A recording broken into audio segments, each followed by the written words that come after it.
Hello everyone, welcome back to Lynx Radio. This is the second episode, and today our topic is on something we could all use a little guidance with, and that is the Finnish International Final Exam, or as we know them, the FIFEs.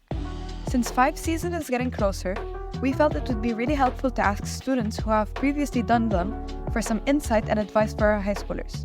Our interviewer Anna has asked two of our seniors some questions to help us out. Hello, students. I'm Anna. I'm from the Radio Lynx's team, and I'm here to interview some grade 12s about the upcoming FIFE exams, since FIFE season is almost here. The first question I would like to ask is, do you create a study schedule or plan? And if so, how do you organize it? When answering, introduce yourself, please. Hey, hi, my name is Aisha. I'm from grade 12. So when it comes to the FIFEs, you have to actually plan smart and study smart. So it's not about the quantity of studying, but rather the quality of it. So when you're preparing a study schedule for yourself, take into consideration what's most suitable for you. So for example, for myself, I'm not a person who likes to do a really detailed plan where I study at this time for this amount of time. I prefer to study when I'm comfortable with the topic. So maybe I'll sit down in the afternoon, open up my revision sheets and read through it, highlight some stuff. And then if I feel like I get the concept, then I'll move on, take a break, and then start something new. And I like to do spaced repetitions. So maybe one day I do something, I don't do it the next day. So maybe if you're studying for biology and English FIFE, so one day you do English, the next day you do biology, and then English again. And then slowly that will help you to memorize information and master it a lot better than if you did everything on the same day every single day. That's an amazing answer. Our next person here. So, hi, my name is Omer. I'm from grade 12 as well. I usually study for a whole week. I separate my study schedule into topics, and every week I ask someone to test me on those topics. And by the end of a month, I'll be done with maybe 10 topics, and then I'll do 10 topics more the next month. And it depends on how much time I have, and yeah, that's how I basically plan my FIFE. Excellent. Thank you so much for your answer. Our second question is, what specific study strategies have worked best for you and why? For myself, I feel like I like to, for example, take my textbook to one side or open myself a new Word document and start summarizing the information. So I like to make notes, basically. I like to highlight it, color code it, draw pictures, add a little bit of creativity here and there and make it fun for myself, because what I find difficult, and I see this in a lot of other students, is actually focusing on the work. So you can spend a whole hour studying something, but in reality, you only spent 15 minutes. So it's important to make it fun for yourself.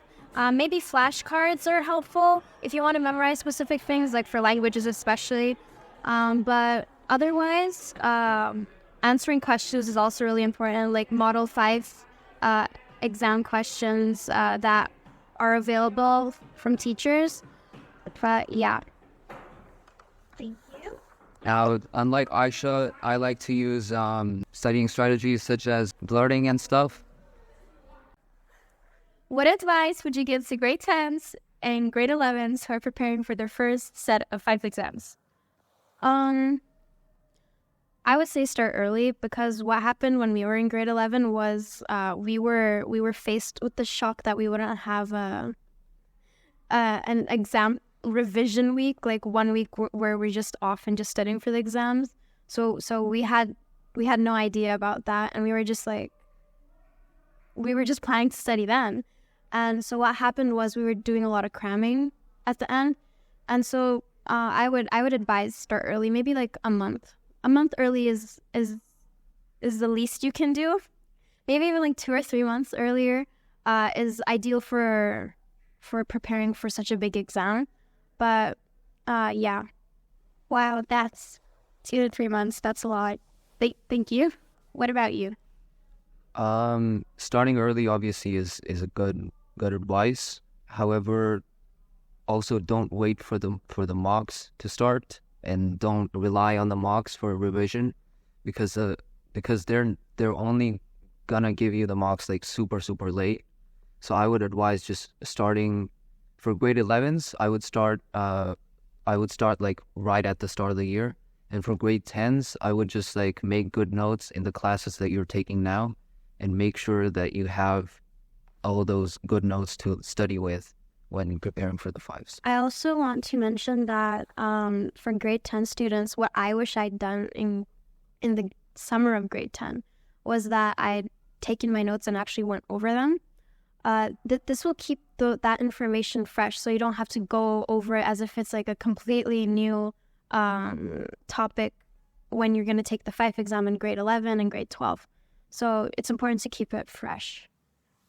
All right, thank you so much. Now, here are some more random questions. As a grade 11 myself, who's about to take her first FIFE exam in the upcoming spring, when you had that very first mock or that very first real FIFE exam, how were you feeling? Was there a big shock, like in the difficulty, like a normal end of period assessment compared to a FIFE exam? Like, was there a huge difference? And yeah, how were you guys feeling? I actually surprisingly can't remember which one was my first exam. It was either health or part 1 English. But I remember that I was super nervous when I was entering the exam, especially for health education, because I had like 1 day of revision before the exam. And so I remember like being all shaky all over. And Yeah, no one revised for those. no one revised for them. Not just the mocks, but like the actual FIFE exam. Well, some people at least did. I mean, I did some revision, but it was still like super tiny. Like we only got like a week. But the thing is, what we'd done as a class, a small group actually, for when we were preparing for the health education FIFE, we took the 3 textbooks we had, and we made like 3 revision sheets for every single textbook. So that kind of gave us an upper hand, because every one of us was like a master in one topic. And so when we entered the FIFE exam, we were lucky enough that almost all of the topics we covered were in that exam. And so that was such a huge relief. We all just left that exam feeling like the best people in the world, kind of. Yeah, we did. Did it go well? Like, were the grades? Yeah, they were good. They were good. Okay, so, well, that gives me hope. Well, okay. And how about you? What are some, because I've heard some things about like how strict the exams are. Is there anything that like shocked you when you learned about these rules? Some grade 10s might not know about that. When I went into the exam, they told us that we couldn't have any kind of writing on like anything. So I had my glasses with me. So I was like, so there's something written on my glasses. Oh yeah, Gucci. Yeah, so so can I like use these, or should I just like throw them out, right? And they told me that no, you can keep them, because like even the pencils have some stuff written on them, so it's okay. And I was like, okay. Okay. I remember I wanted to bring my favorite mechanical pencil with me. And so what I ended up doing was I painted the part that had like the logo on it and everything. But I didn't even end up using it, so wow. How many exams did you take in grade 11? 2? I took 3. 3? I took 2. I would advise everyone to take 2. Don't do 3. You don't have enough time to study for them. Which ones did you take? English and health. What about you? I took English, health, and geography. I see. Okay, so English is the one that kind of like, it's... Well, I mean, I don't think they let you take English unless it's your like mother tongue. Right. So if you can take English, we would strongly recommend. Yeah, so you can at least get familiar with it, and when you retake it again, you're in grade 12. Yeah. In grade 12, you're like experienced. Yeah. Are you going to retake English? I'm taking it this. Also with health, we only have 3 modules, so the content is like super small. So it's really easy to go deeper into the topics and do well on the FIFE. So that's really good. Well, that's great. Well, thank you guys so much for attending this interview. It's been a lot of fun. Thank you for inviting us. Thank you. Thank you so much to our interviewer Anna and for Aisha and Omer for being part of this episode. FIFEs can be overwhelming and difficult, but with some help from our peers and teachers, we will all be able to get through it smoothly. Good luck to everyone, and we hope you learned something from this episode. See you on the next one.